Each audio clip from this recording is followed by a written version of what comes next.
ETF index mutual funds నేర్చుకుని stock మార్కెట్లో రాణించాలనుకుంటున్నారా? వెంటనే ఈ నెంబర్కి కాల్ చేయండి. అమెరికాలో ఉద్యోగం లేదా అమెరికాలో ఉండడం తుమ్మితే ఊడిపోయే ముక్కులా మారిపోతుంది రోజు రోజుకి.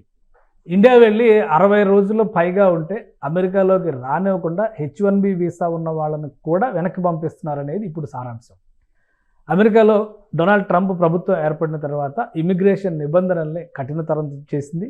అలానే H1B రూల్స్ పైన కూడా అమెరికా ప్రభుత్వం ఫోకస్ పెట్టింది. ఇప్పుడు తాజాగా H1B ఉన్నప్పటికీ కూడా అమెరికాకి దూరంగా ఉంటే కనుక వీసా క్యాన్సిల్ అయ్యే ప్రమాదం ఉంది అనే సమాచారం మన వాళ్ళ గుండెల్లో గుబులు రేపుతోంది. అసలు ఏం జరుగుతుంది? ఈ నిబంధనలు నిజంగా ఉన్నాయా? దీనికి సంబంధించిన అనుభవాలు ఏంటి? ఒకసారి తెలుసుకునేటువంటి ప్రయత్నం చేద్దాం. మనం US నుంచి మనతో లైవ్లో జాయిన్ అయ్యారు భూమిరెడ్డి సాయి శ్రీనివాస్. అలానే సాయి శ్రీనివాస్ గారు అక్కడ రీసెర్చ్ స్కాలర్గా చేస్తున్నారు. సాయి శ్రీనివాస్ గారు నమస్తే. నమస్తే సార్. ఏంటి రోజుకు ఒక కొత్త విషయం వస్తుంది? 60 రోజులు అమెరికాకి బయట ఉండి H1B వీసా ఉన్నా కానీ అమెరికాకి దూరంగా ఉండి ఇండియాలో కావచ్చు ఇంకెక్కడైనా కావచ్చు వాళ్ళు ఉంటే కనుక వీసా క్యాన్సిల్ అయిపోద్ది. నిజమేనా? ఇట్లాంటి రూల్ ఏదైనా ఉందా?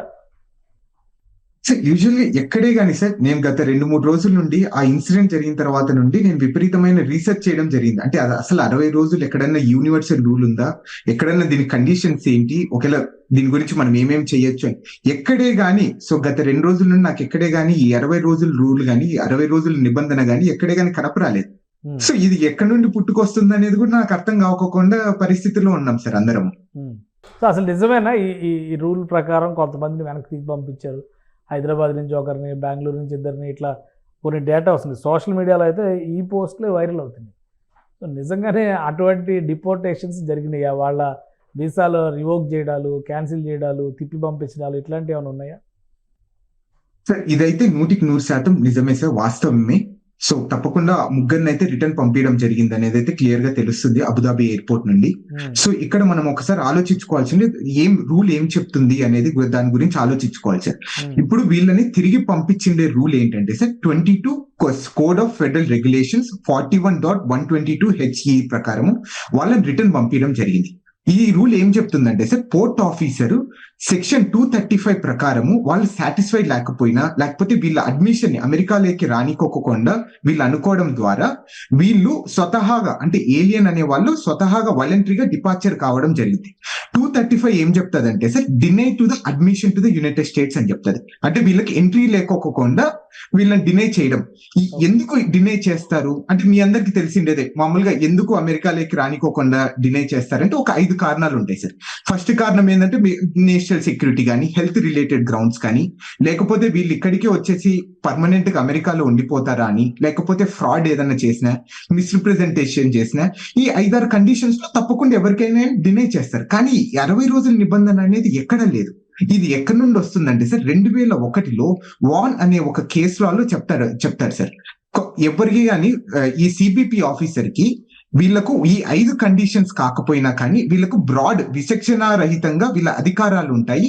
ఈ 5 కండిషన్స్ కాకపోయినా కానీ మిగతా కండిషన్స్ ని వీళ్ళు స్వతహాగా తీసుకొని when they are facially and legitimate act అన్నప్పుడు వీళ్ళు ఏదైనా కానీ రూల్ తీసుకొని వాళ్ళ వీసా రివోక్ చేసే అధికారము సిబిపి ఆఫీసర్ కి ఇవ్వడం జరిగింది ఆ కేసు ద్వారా.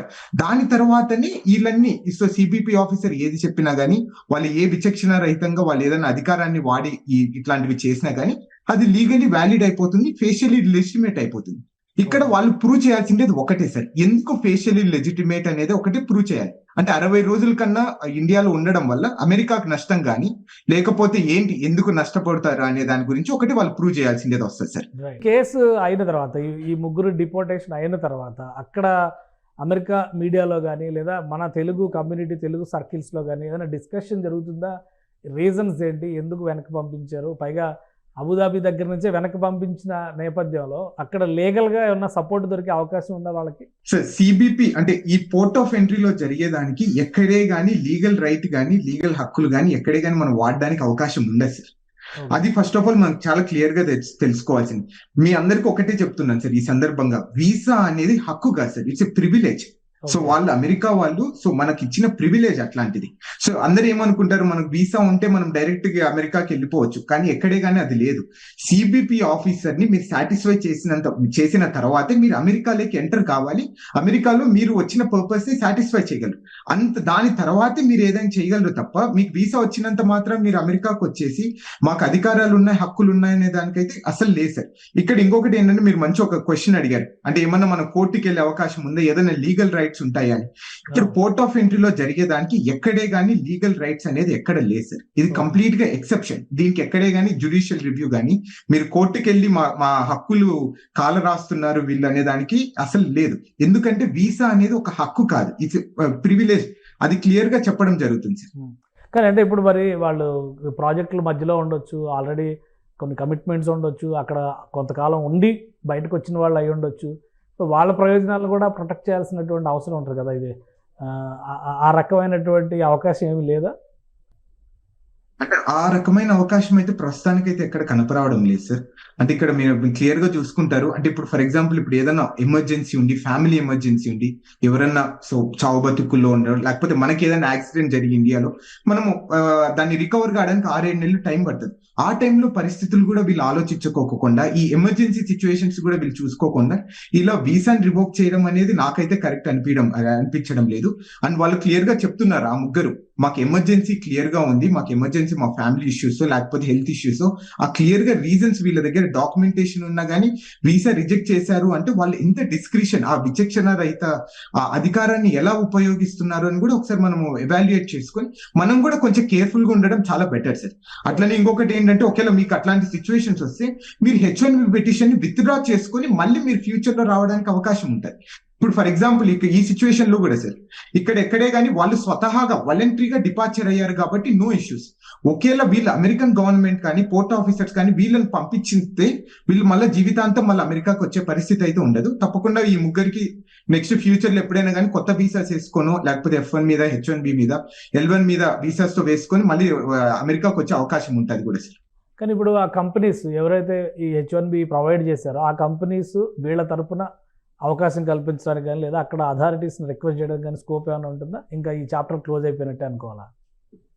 సో ఈ చాప్టర్ క్లోజ్ అయిపోయినట్టే సార్ ప్రస్తుతానికి అయితే. మళ్ళీ వాళ్ళు కొత్త H1B పిటిషన్ వేసుకుని మళ్ళీ అమెరికాకి రావాల్సిన పరిస్థితి ఉంటుంది. అంటే ఒక్కసారి రిటర్న్ చేసినా, రిజెక్ట్ చేసినా వీసా తీసుకోవడమే కష్టం అంటారు. అలాంటిది డిపోర్ట్ చేసేస్తే, వీసాని క్యాన్సిల్ చేసి రివోక్ చేసేస్తే వీళ్ళకి మళ్ళీ అప్లై చేస్తే వచ్చే ఛాన్సెస్ ఉంటాయా?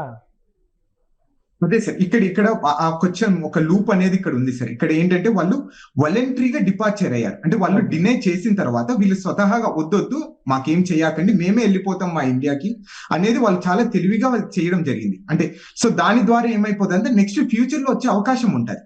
ఆ రోజు చెప్పుకొని ఏదో ఒకటి మేము ఇట్లనే వాలంటరీగా మా ఫ్యామిలీ రీజన్స్ లేకపోతే ఇది జరగడం వల్ల మేము రిటర్న్ రావడం జరిగింది అనేది చెప్పుకోడు. కానీ వీళ్ళు అమెరికా వాళ్ళు తిరిగి పంపిస్తే మాత్రం మనకు జీవితాంతం ఎప్పుడు వచ్చే అవకాశం కూడా ఉంది సార్.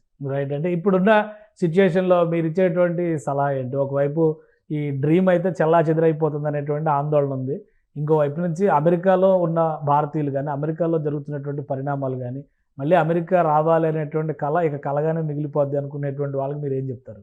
సార్ ఇప్పుడు ప్రస్తుతానికి అయితే మనం ఈ H1B వాళ్ళు ఎవరైనా కానీ ఎక్కడే కానీ ఈ రూల్ లేదు అనేది డిస్కషన్ దాన్ని పక్కన పెడితే, సో మీ అందరికీ ఒకటే నేను విజ్ఞప్తి చేస్తున్నాను. సో ఈ సందర్భంగా 60 రోజుల కన్నా ఎక్కువ ఎవరైనా కానీ ఇండియాలో ఉన్నా కానీ, సో వాళ్ళందరూ 60 రోజుల లోపలే ఏదైనా కానీ ఈ వెకేషన్స్ కానీ ఇవన్నీ పూర్తి చేసుకుని 60 రోజుల లోపలే అమెరికాకి రావడం జరుగుతుంది. అలా వస్తేనే కొంచెం మనం సేఫ్ గా ఉంటాం. అలానే ప్రాపర్ డాక్యుమెంటేషన్ అనేది పెట్టుకోవడం అనేది నా సజెషన్. అంటే ఒక అటార్నీ దగ్గర నుండి కానీ, లేకపోతే మీ ఎంప్లాయర్ దగ్గర నుండి కానీ, అలానే మీ పే స్లిప్స్ కానీ, మీకు శాలరీ పడే డబ్బులు కానీ, ఇవన్నీ క్లయింట్ రిలేషన్షిప్ కానీ, ఈ డాక్యుమెంటేషన్ ప్రాపర్ గా పెట్టుకున్న తర్వాత మీ అటార్నీని, మీ ఎంప్లాయర్ ని కన్సల్ట్ అయిన తర్వాతే మీరు ఈ ట్రావెల్ ప్లాన్స్ కానీ, ఈ పోవడం కానీ రావడం కానీ చేస్తే చాలా బెటర్ గా ఉంటదని అయితే నా విజ్ఞప్తి సార్ అందరికి. రైట్. ఇక జాబ్స్ కోసం ట్రై చేసే వాళ్ళకి H1B అనేది ఇప్పుడు ఆల్రెడీ 2 అంశాలు చెప్తున్నారు. నంబర్ తగ్గిపోతుంది అంటున్నారు, రూల్స్ స్ట్రిక్ట్ చేస్తారంటున్నారు. సో ఇవి జరుగుతున్నటువంటి సందర్భంలో ఇండియా నుంచి జాబ్స్ కోసం ట్రై చేసే వాళ్ళు తీసుకోవాల్సినటువంటి జాగ్రత్తలు ఏంటి? సార్ ఇక్కడ ఎవరే గానీ అంటే నేను నెంబర్స్ ప్రకారం అయితే ఇక్కడ పెద్ద తగ్గినట్టు కూడా నాకైతే ఎక్కడ కనపడడం లేదు సార్. ఎన్ని రూల్స్ ఎక్కువ స్ట్రిక్ట్ చేస్తున్నారో ఆ నెంబర్స్ పెరుగుతున్నాయి. నాకు అదే అర్థం కావడం లేదు నెంబర్స్ ప్రకారం చూసుకుంటే. లాస్ట్ టైం కి ఈ టైం కి అంటే 1,50,000 H1B పిటిషన్స్ తగ్గిపోయాయి అంతే. సో ఇవన్నీ ఏంటి, 1,50,000 ఏంటంటే నాకు తెలిసినంత వరకు కొంచెం దొంగగా వచ్చే వాళ్ళు, లేకపోతే సో వివిధ రకాలుగా ఏదైనా స్కామ్స్ చేసి రావాలనుకున్న వాళ్ళు కొంచెం తగ్గినట్టున్నారు తప్ప ఎక్కడే గానీ సో ఈ ఇంకా అమెరికన్ డ్రీమ్ అయితే నిలబడి అయితే ఇంకా ఆ ఆలోచనలో అయితే ఉన్నారైతే నేనైతే అనుకుంటున్నాను సార్. అంటే ఇప్పుడు వచ్చే వాళ్ళకు కూడా తప్పకుండా చాలా కేర్ఫుల్ గా సో మీరు ఏదైనా కానీ ప్రాపర్ ప్లానింగ్ తో ప్రాపర్ జాబ్ తోనే అమెరికాకు వస్తేనే మీకు అవకాశాలు ఉంటాయి. సో ఏదైనా కానీ ఒక ముందులాగా సో దొంగ సర్టిఫికేట్స్ పెట్టుకోను, లేకపోతే మీరు మొన్న చూసింటారు ఆల్మోస్ట్ సుమారు 5 మందిని మన హైదరాబాద్ లో అరెస్ట్ చేయడం జరిగింది దొంగ సర్టిఫికేట్ పెట్టుకున్నారని. అలాంటివి వచ్చే వాళ్ళకు మాత్రం అసలు అమెరికా అనేది కరెక్ట్ ప్లేస్ కాదు ఇప్పుడున్న పరిస్థితిలో. అలాంటివి అసలు చేయకండి అని అయితే నా suggestion sir. Right thank you Sai Srinivas గారు. ఇది H1B వీసాలు ఉండి కూడా దేశం నుంచి అంటే అమెరికా నుంచి దూరంగా 60 రోజులు పైబడి ఉన్న వాళ్ళకి జరిగినటువంటి అనుభవం చూసిన తర్వాత చాలామంది ఆందోళన చెందుతున్నారు. అయితే రూల్స్ పరంగా డాక్యుమెంటేషన్ పరంగా ప్రాపర్గా ఉన్న వాళ్ళకి మాత్రం ఎలాంటి ఇబ్బందులు లేవని సాయి శ్రీనివాస్ విశ్లేషిస్తున్నారు. మరోవైపు కొత్తగా వెళ్ళేటువంటి వారి సంఖ్య కూడా ఏమాత్రం తగ్గడం లేదు. పిటిషన్ పెట్టుకునేవాళ్ళు, అప్లికేషన్ పెట్టుకునే వాళ్ళు తగ్గొచ్చేమో కానీ వచ్చేటువంటి నంబర్లో మాత్రం పెద్దగా మార్పు లేదని చెప్పి అంటున్నారు. సో ఏదైనా ఏ దేశం అయినా కానీ కరెక్ట్ ప్రొసీజర్ని ఫాలో అయితే ఆ దేశంలో విలువ గౌరవం ఉంటుంది. అలానే మన సొంత దేశానికి కూడా ఆ గౌరవం పెరిగేటువంటి ఛాన్సెస్ ఉంటుంది. ఎలాంటి మిస్లీడింగ్ ఇన్సిడెంట్స్కి మిస్లీడింగ్ అంశాలకి పాల్పడకుండా ఉంటే కనుక అమెరికా రావాలనేటువంటి డ్రీమ్ ఇప్పటికీ చెక్కు చెదరదని ఆయన విశ్లేషిస్తున్నారు. ఇది స్పెషల్ డిస్కషన్. Keep watching.